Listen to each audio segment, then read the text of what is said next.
Hello and welcome to Soda Tasting, an online show dedicated to soda reviews and appreciation. I'm Patrick O'Keefe.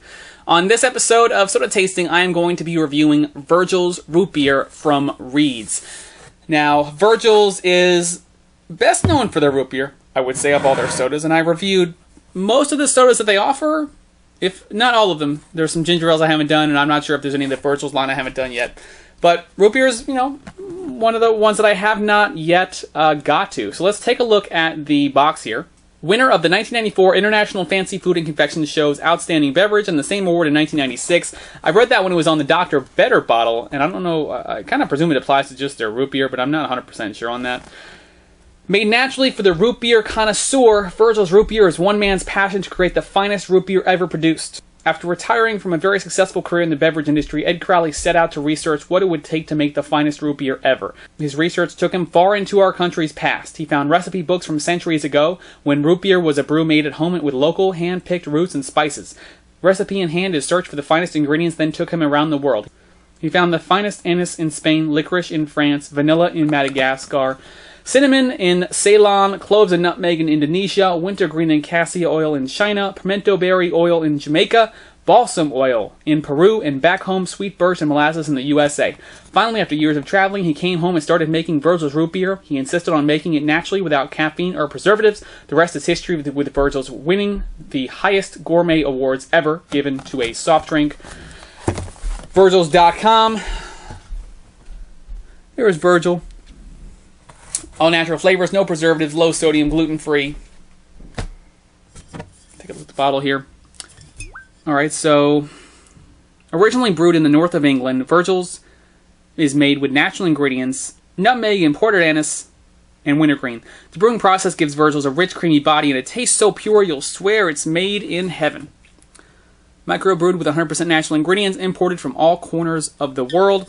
Nutritional facts are as follows: 12 ounces, you have 160 calories, sodium 0 grams. I'm not too sure why Virgil's does that. It says 1% daily value, so daily value, that might be like 25 milligrams, 20 milligrams, something in that area. So it might be around that, might be a little higher. Total carbohydrates are 42 grams, 42 of which are sugar. The ingredients are purified carbonated water, unbleached cane sugar, caramelized unrefined cane sugar, herbs, spices, and citric acid. Contains no preservatives and no caffeine. So, got 160 calories, caffeine-free, sweetened with cane sugar. I believe I bought this at a Harris Teeter grocery store.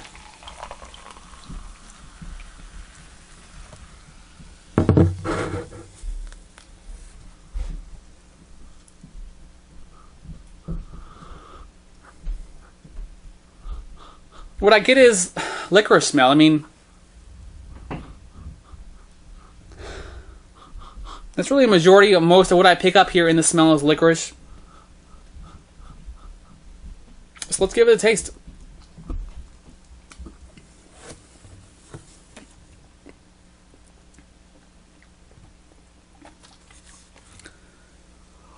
When I taste Virgil's, it's a lot of licorice and what might be the anise, which I've read has a kind of licoricey flavor to it. Also maybe a little bit of that wintergreen, but that's what you really get. It's overpowering.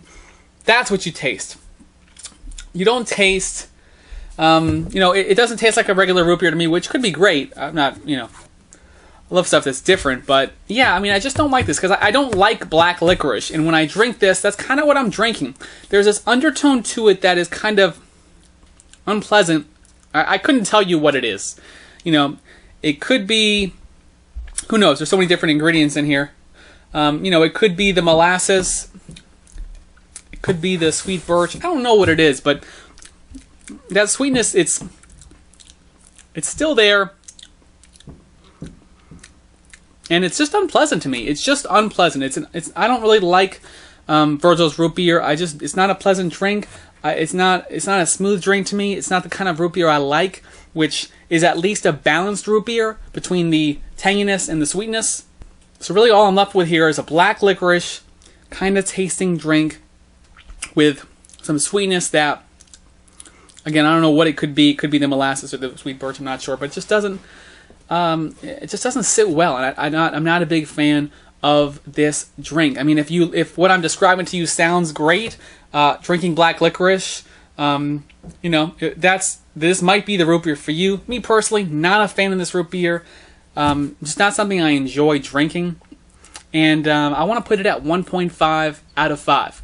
So I'd like to know, are you a fan of Virgil's root beer? Let me know in the comments on YouTube or on sodatasting.com. If you're on Twitter, please follow Soda Tasting at Soda Tasting.